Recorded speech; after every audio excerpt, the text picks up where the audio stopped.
देह शिवावर मोही है शुभ कर्मन ते कबहू न डरूं। डरूं अरी सो जब जाए लड़ूं निश्चय कर अपनी जीत करूं। शायद इनकी ये प्रार्थना कबूल हुई और इन्होंने इसे जी कर दिखाया। दृढ़ निश्चय, निष्काम कर्म, चतुराई और साहस की मिसाल इंडियन NSA अजीत डोभाल। दोस्तों, ये एक ऐसा नाम है जो अखबार की सुर्खियों से ज्यादा दुश्मनों की हिट लिस्ट में रहा। दोस्तों, ये बुक और इनकी कहानी कोई मनगढ़ंत कल्पना नहीं बल्कि सच्ची घटनाएं हैं। इनकी एक एक मिशन पर कई बॉलीवुड स्पाई फिल्म्स बन चुके हैं, लेकिन इनकी पूरी जिंदगी किसी एक फिल्म में कवर नहीं हो पाई। तो चलिए देखते हैं इनकी पूरी जिंदगी और सारे इम्पोर्टेंट मिशंस जो ये कर चुके हैं और जिसकी वजह से हम और हमारा देश आज भी सलामत है। तो बिना देरी के शुरू करते हैं।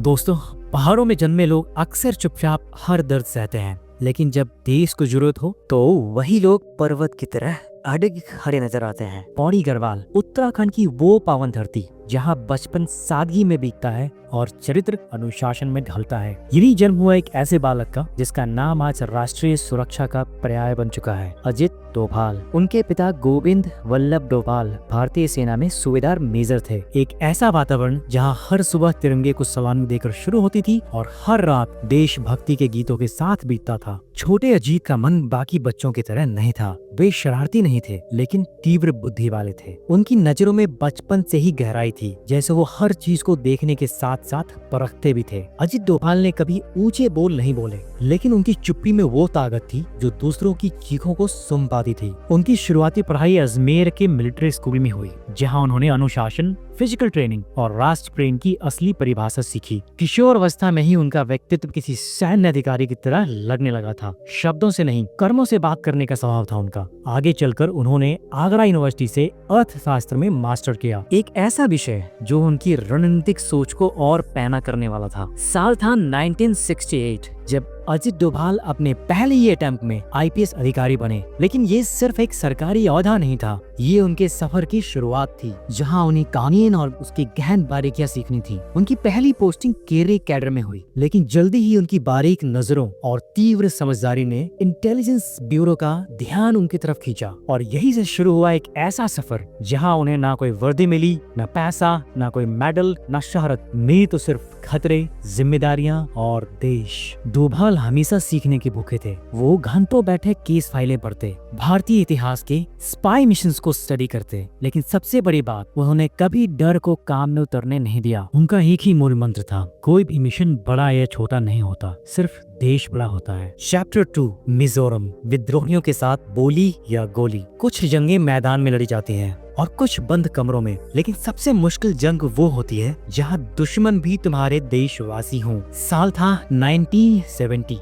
जब भारत का एक टुकड़ा मिजोरम अंगारों पर था। मिजो नेशनल फ्रंट MNF, एक अलगाववादी संगठन, भारत से पूरी तरह आजादी मांग रहा था। जंगलों में छिपे सैकड़ों हथियारबंद विद्रोही सरकारी ठिकानों पर हमला कर रहे थे। मिजोरम की वादियां अब सुंदरता की नहीं, खून और आग की गवाही देने लगी थी। उस वक्त सरकार के पास दो रास्ते थे, फौज भेजी जाए और बल प्रयोग से दमन किया जाए, या कोई ऐसा भेजा जाए जो दिलों की भाषा जानता हो। और यहीं आया अजीत डोभाल का नाम। डोभाल जानते थे ये लड़ाई बंदूक से नहीं, विश्वास से जीती जा सकती है। उन्होंने वहां पहुंचते ही न तो पुलिस फोर्स मांगी और ना ही कोई सिक्योरिटी, बल्कि उन्होंने वो किया जो एक स्पाई कम और एक साइकोलॉजिस्ट ज्यादा करता है। एक रात MNF के एक टॉप कमांडर उनके घर आए। जी हाँ, वही लोग जो कुछ दिन पहले तक सरकार के खिलाफ लड़ रहे थे। अजीत डोभाल ने न सिर्फ उन्हें अपने घर बुलाया, बल्कि उनके लिए खुद खाना बनवाया। जब उनकी पत्नी को यह पता चला कि रात के खाने पर जो मेहमान आया है वो देशद्रोही विद्रोही है, तो वो भय और चिंता में आ गई। लेकिन डोभाल ने बस मुस्कुराकर कहा, मैंने उन्हें वचन दिया था और सुरक्षा सिर्फ बंदूक से नहीं होती, सुरक्षा एक भरोसे से शुरू होती है। मैं देश की रक्षा कर रहा हूँ, लेकिन इस बार एक थाली से। डोभाल ने इस बात को समझा, विद्रोही भी किसी के बेटे हैं, किसी के पिता हैं, उनके पास भी डर है, सपने हैं, बस दिशा भटक गई है। डोभाल ने न सिर्फ विद्रोही से बातचीत शुरू की, बल्कि उनके भीतर भारत के लिए भावना फिर से जगाई। धीरे धीरे MNF के कई सदस्य बातचीत के मेज पर आए। कुछ ने हथियार डाल दिए, कुछ ने खुद को भारत की मुख्य धारा में शामिल कर लिया। डोभाल हमेशा मानते थे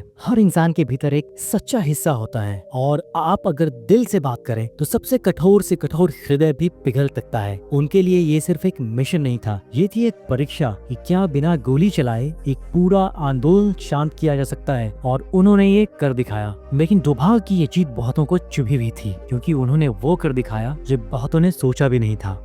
चैप्टर 3 पंजाब। जब गोल्डन टेम्पल बना युद्ध भूमि। पंजाब में गोल्डन टेम्पल सिर्फ एक मंदिर नहीं, वो पूरे भारत के लिए आस्था की आत्मा है। लेकिन जब आतंक उन पवित्र स्थानों को ढाल बना ले, तब एक कड़ा इम्तिहान शुरू होता है। साल था 1988। अमृतसर का स्वर्ण मंदिर, जहाँ हर रोज हजारों श्रद्धालु शीश नवाते थे, अब एक किले में बदल चुका था, जहाँ आतंकवादियों ने कब्जा कर रखा था। यह वही दौर था जब पंजाब आतंकवाद की आग में जल रहा था। खालिस्तान आंदोलन जोरों पर था और पाकिस्तानी आईएसआई इसे हवा दे रही थी। बहुत सोचने के बाद उस वक्त की सरकार ने चुना ऑपरेशन ब्लैक थंडर। लेकिन इससे पहले कि गोलियां चले, जरूरत थी एक इंसान की जो दुश्मन के बीच जाकर उनकी गिनती, मंशा और रणनीति को समझ सके। और तब चुना गया एक नाम, फिर से अजीत डोभाल। लेकिन इस बार चुनौती और भी भारी थी। डोभाल ने खुद को आईएसआई एजेंट के रूप में पेश किया, एक ऐसा एजेंट जो भारत सरकार के खिलाफ काम कर रहा है। और इसी पहचान के साथ वो घुस गए स्वर्ण मंदिर के अंदर, हाँ, उसी पवित्र स्थान में जो अब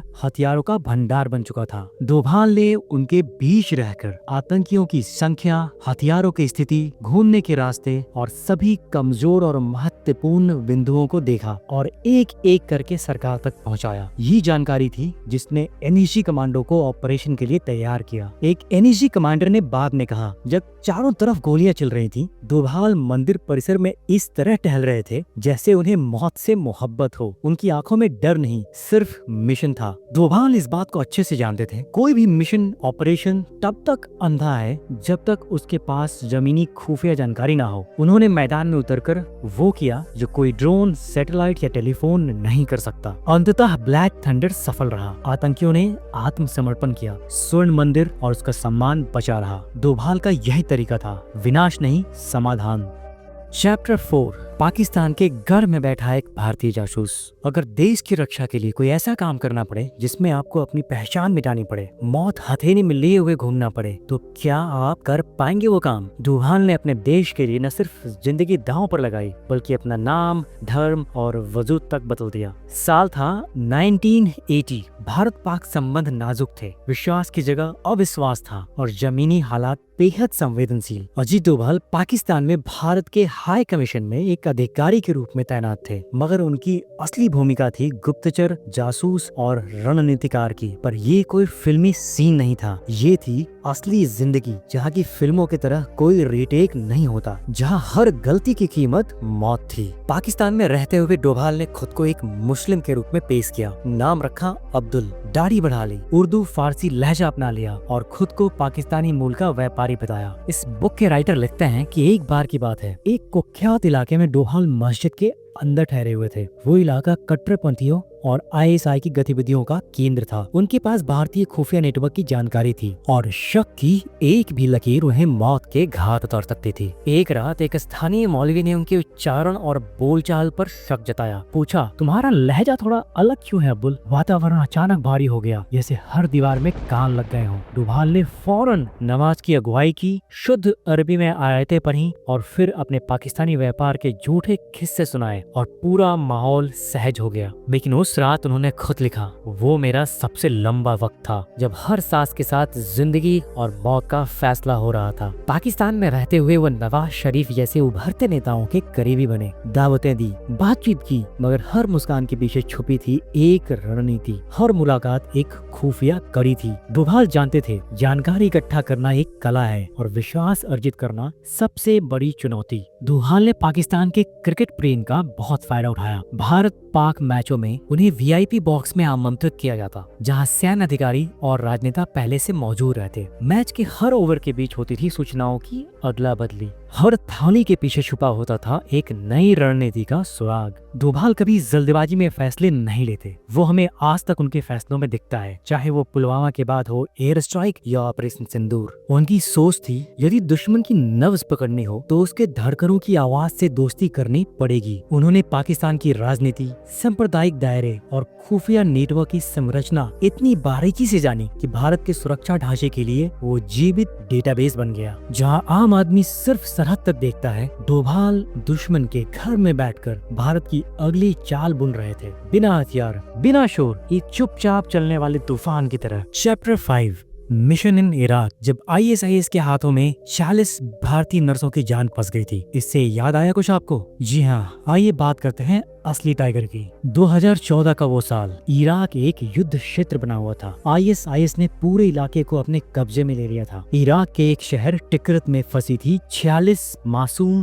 भारतीय नर्सें। न रास्ता था न उम्मीद थी, और तभी एक नाम भारत सरकार से उठकर आया, अजीत डोभाल। इराक में काम कर रही 46 भारतीय नर्सें अचानक खुद को एक भयानक युद्ध के बीच में पाती हैं। ISIS ने पूरे अस्पताल पे कब्जा कर लिया था। हर दिन बमबारी, हर पल जान जाने का डर, मोबाइल नेटवर्क बंद, भारतीय दूतावास की पहुंच नामुमकिन। जब दुनिया हाथ खड़े कर रही थी, तब डोभाल चुपचाप इराक पहुंचे। ना प्रेस, ना ही कोई सिक्योरिटी, पर वो एक मिशन पर थे, 46 जिंदगियों को बिना एक गोली चलाए वापस लाना। दोस्तों, ये मिशन बिल्कुल भी आसान नहीं था। डोभाल ने खुद को पहले एक NGO रिप्रेजेंटेटिव और फिर एक बिजनेस रिप्रेजेंटेटिव के तौर पे पेश किया। इराक के स्थानीय गुटों से संपर्क साधे। उन्होंने उन लोगों से बात की जिनसे कोई बात तक नहीं करता था। उन्होंने न तो धमकी दी न झुके, सिर्फ रणनीति चलाई। उन्होंने कुर्दिश खुफिया एजेंसियों से मदद ली, इराकी सेना और वहाँ के स्थानीय संपर्कों को एक साथ जोड़ा। हर बातचीत में वो ISIS के साइकोलॉजी को समझते गए। उनमें से एक ऑफिसर ने बाद में कहा,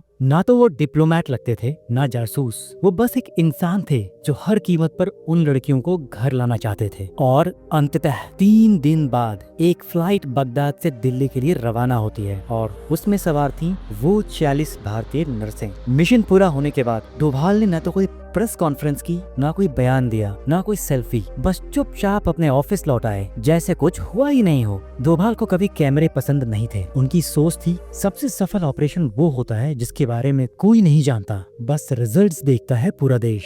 उस दिन एक सुपर कॉप ने फिर साबित किया कि जंग सिर्फ हथियारों से नहीं, दिल, दिमाग और नीयत से भी जीती जाती है। इस इराक मिशन पे गोलियां नहीं, रणनीति बोली, और एक गुमनाम योद्धा ने 46 घरों के चिरागों को बुझने से बचा लिया। Chapter 6, mission in Kashmir. आतंकवाद, अलगाववाद और पाकिस्तानी प्रोपेगेंडा। कश्मीर भारत का स्वर्ग और संघर्ष का केंद्र रहा है, जहां हर सुबह के साथ गोलियां और सूरज एक साथ निकलते थे। और तब अजीत डोभाल ने वहां मोर्चा संभाला। उस दौर में घाटी में हर गली में बंदूक थी, हर बच्चा किसी आतंकवादी का नाम जानता था, हर पोस्टर भारत विरोधी नारों से भरा होता था। पाकिस्तान की ISI लगातार वहाँ के युवाओं को बरगला रही थी। धार्मिक कट्टरता, पैसा और डर, ये 3 चीजें आतंक की जड़ें बन चुकी थीं। उस वक्त डोभाल दिल्ली में बैठकर रिपोर्ट नहीं पढ़ते थे। वो खुद घाटी की गलियों में पैदल घूमते थे, कभी आम नागरिक बनकर तो कभी किसी मौलवी के भेष में। एक बार एक अलगाववादी सभा में उन्होंने खुद को एक स्थानीय पत्रकार बताकर घुसपैठ की। वहाँ उन्होंने न केवल बातचीत रिकॉर्ड की, बल्कि कई संपर्क भी बनाए जो बाद में आतंकवाद के खिलाफ लड़ाई में बेहद मददगार साबित हुए। डोभाल सिर्फ हथियारों के भरोसे आतंकवाद से नहीं लड़े, बल्कि आतंकियों की मानसिकता बदलने की योजना शुरू की। उन्होंने ऐसे स्थानीय युवाओं को खोजा जो कभी आतंक के हिस्सा थे लेकिन अब पछता रहे थे। उन्हें सुरक्षा, सम्मान और दूसरा मौका देकर आतंकवाद के खिलाफ खड़ा किया। उन्होंने घाटी में आतंकवादियों और अलगाववादियों के लिए एक सख्त संदेश फैलाया, अब गोली का जवाब गोली से दिया जाएगा, अगर तुम एक मारोगे तो हम 4 मारेंगे। इस सोच के पीछे डोभाल का सिद्धांत, डोभाल डॉक्ट्रिन था, अब सिर्फ प्रतिक्रिया नहीं प्रतिकार होगा, निर्णायक कार्रवाई होगी। डोभाल यही नहीं रुके। डोभाल ने पाकिस्तान के भेजे गए फंड, हथियार, सप्लाई चैन और आतंकियों के ट्रेनिंग मॉड्यूल का पूरा नेटवर्क तोड़ना शुरू किया। एक अधिकारी के मुताबिक जब डोभाल कश्मीर में होते थे, ISI के अफसर घबरा जाते थे, क्योंकि उन्हें पता नहीं होता था कि वो किस रूप में हैं, कहाँ हैं और क्या करने वाले हैं। डोभाल का मानना था, कश्मीर की समस्या सिर्फ गोलियों से नहीं, संवाद, रणनीति और सामाजिक समर्पण से हल होगी। उन्होंने इसरो से लेके IB, सेना से लेके स्थानीय प्रशासन, सबको एक साथ जोड़ा। Chapter 7, surgical strike on Pakistan. दोस्तों, मुझे नहीं लगता कि उस दिन को हम में से कोई भी भूला होगा। 18 सितंबर 2016 सुबह के 5 बजे उरी सेक्टर में भारतीय सेना के कैंप पर आतंकियों ने हमला किया। 17 जवान शहीद हो गए। पूरे देश का खून खौल उठा। हर भारतीयों की आंखें नम थी और उनमें एक सवाल था, अब क्या हमेशा की तरह फिर एक बयान आएगा या इस बार कुछ बदलेगा? दिल्ली में NSA के ऑफिस में एक इंसान शांत बैठा था, न गुस्सा न चीख, सिर्फ सन्नाटा और एक निर्णय, सर्जिकल स्ट्राइक। उन्होंने अपनी टीम बुलाई, रॉ, आईबी, सेना, एनएसजी, घातक कमांडो और नॉर्दर्न कमांड। डोभाल ने पहले दुश्मन की हर हरकत का नक्शा मांगा। एलओसी के उस पार कौन से कैंप हैं, कितने आतंकी हैं, किस टाइम पर क्या मूवमेंट होता है। रॉ और सेना के खुफिया इनपुट के साथ उन्होंने एक जबरदस्त प्लान बनाया और उस मिशन का नाम दिया सर्जिकल स्ट्राइक, यानी कि एलओसी को पार करके आतंकी लॉन्च पैड्स को खत्म करना, लेकिन बिना किसी भारतीय नुकसान के। ये कोई युद्ध नहीं था, ये एक स्पेशल ऑपरेशन था, दिमाग से लड़ी गई लड़ाई जहाँ गलती की कोई भी गुंजाइश नहीं थी। और उसके बाद क्या हुआ ये पूरी दुनिया जानती है। Chapter 8 reconstruction of India's intelligence system. साल 2004 देश की आंतरिक सुरक्षा कई मोर्चों पर चुनौतियों से जूझ रही थी। आतंकवाद, उग्रवाद, सीमा पार जासूसी और साइबर खतरों का नया दौर शुरू हो चुका था। ऐसे वक्त में इंटेलिजेंस ब्यूरो के डायरेक्टर बने अजीत डोभाल, लेकिन उनका नजरिया पारंपरिक नहीं था। वो जानते थे कि 21वीं सदी की सुरक्षा सिर्फ बंदूकों से नहीं बल्कि इंफॉर्मेशन टेक्नोलॉजी और कोऑर्डिनेशन से होगा। डोभाल ने यह महसूस किया कि भारत की सुरक्षा एजेंसियां एक दूसरे के साथ कोऑर्डिनेट नहीं कर रही हैं। आईएसआई, आतंकवादी संगठन, ड्रग कार्टेल सब मिलकर काम कर रहे थे, लेकिन हमारी एजेंसियां बिल्कुल अलग अलग। और यहीं से जन्म हुआ मैक, मल्टी एजेंसी सेंटर का। मैक का काम है देश भर की खुफिया जानकारी एक जगह इकट्ठा करना और इसे जरूरतमंद एजेंसियों को तुरंत साझा करना। समझदारी से बांटी गई जानकारी हजारों जानें बचा सकती है, यही उनका सिद्धांत था। इसके साथ ही उन्होंने एक और मजबूत पहल की, joint task force on intelligence, जिसके तहत राज्यों और केंद्र की एजेंसियां एक साझा लक्ष्य पर काम कर सके। अब पहली बार दिल्ली, मुंबई, कश्मीर, नॉर्थ ईस्ट सभी हिस्सों में एक संगठित खुफिया नेटवर्क तैयार हो रहा था। जो पहले सिर्फ फाइलों में था वो अब जमीन पर दिखाई देने लग गया था। 2005 में जब वो आईबी से रिटायर हुए तब ज्यादातर लोग आराम करते हैं, लेकिन डोभाल का मिशन वहाँ खत्म नहीं हुआ। उन्होंने स्थापना की विवेकानंदा इंटरनेशनल फाउंडेशन की, एक ऐसा थिंक टैंक जहाँ देश की नीति, रणनीति, रक्षा और विदेश नीति पर गहन शोध होता है। यहाँ से उन्होंने न सिर्फ कई पेपर्स पब्लिश किए बल्कि देश के कई शीर्ष नेताओं को सलाह भी दी। नॉलेज ही असली पावर है, इस मूल मंत्र पे वो आज भी जीते हैं। डोभाल हमेशा कहते थे reactive intelligence is a dead intelligence. अगर हम सिर्फ घटनाओं के बाद काम करेंगे तो बहुत देर हो चुकी होगी। उनके लिए सुरक्षा सिर्फ एक जिम्मेदारी नहीं, एक फिलॉसफी था। उनका मानना था कि भारत को एक ऐसे तंत्र की जरूरत है जो तेज, आत्मनिर्भर और प्रोएक्टिव हो। यही कारण था जब 2014 में नरेंद्र मोदी की सरकार सत्ता में आई तो उन्हें एनएसए बनाया गया, एक ऐसा पद जहाँ से वो पूरी सुरक्षा नीति को आकार दे सकते हैं। Chapter 9 the wall of Indian defence. दोस्तों, जब भारत पे कई दुश्मन अंधेरे में वार कर रहे थे तब भारत का एक अदृश्य दीवार हर वार को अपने ऊपर ले रहा था। एक दीवार, एक मजबूत दीवार जिसका नाम था अजित डोभाल। अजित डोभाल ने अपने रिटायरमेंट के बाद भी भारत के कई महत्वपूर्ण मिशंस का हिस्सा और उनके नायक रहे, जैसे राष्ट्रीय सुरक्षा नीति में परिवर्तन, 2015 में म्यांमार में नागा आतंकियों पर एयर स्ट्राइक, 2017 डोकलाम में चीन को रोकना, 2019 पुलवामा के बाद बालाकोट एयर स्ट्राइक, 2019 जम्मू कश्मीर से अनुच्छेद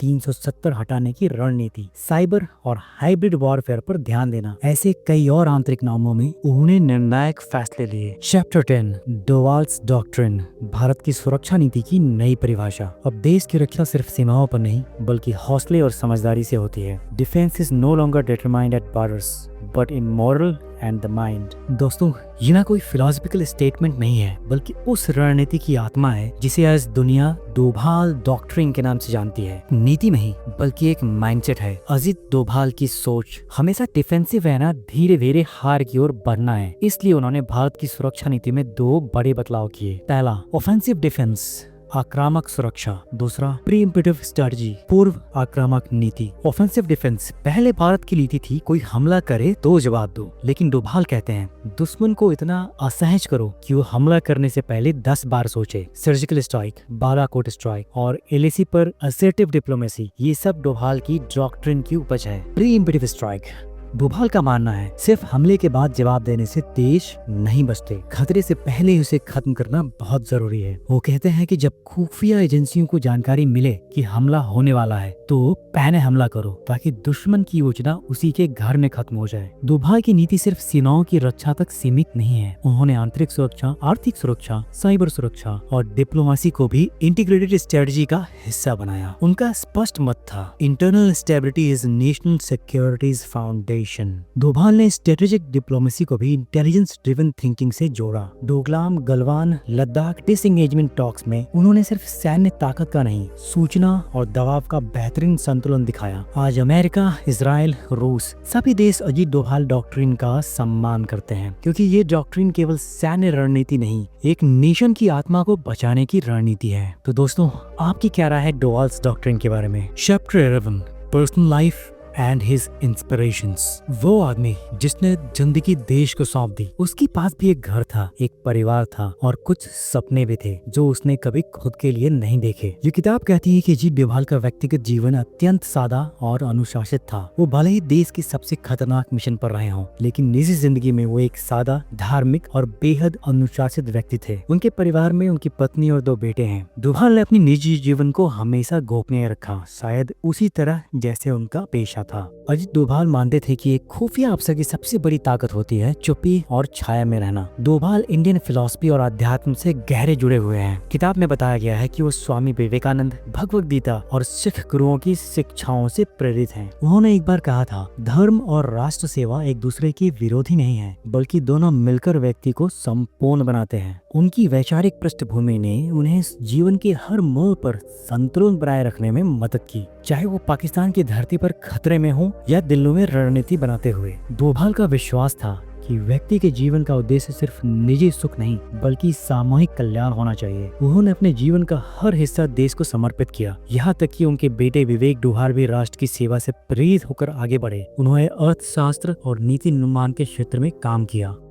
इस किताब में उनके प्रेरणा स्रोतों के रूप में 3 बातें बार बार आती हैं: निस्वार्थ सेवा, धार्मिक मूल्यों के साथ रणनीतिक सोच, भारत माता के प्रति संपूर्ण समर्पण। दोस्तों, अंत में मैं ये कहना चाहूंगा, जो इंसान देश के लिए जीता है वो अक्सर इतिहास के पन्नों में नहीं, लोगों के दिलों में लिखा जाता है। अजीत डोभाल का जीवन इस बात का प्रमाण है कि एक साधारण व्यक्ति जब असाधारण निष्ठा से काम करता है तो वह युवा तक प्रेरणा बनता है। अजीत डोभाल का कहना था, निगेटिविटी आपको खोखला बना देती है और हर परिस्थिति कुछ न कुछ सिखाती है। उनके जीवन का एक मंत्र था, strive, focus, research and evaluate, यानी संघर्ष करो, केंद्रित रहो, शोध करो और मूल्यांकन करो। दोस्तों, डोभाल सख्त थे लेकिन क्रूर नहीं।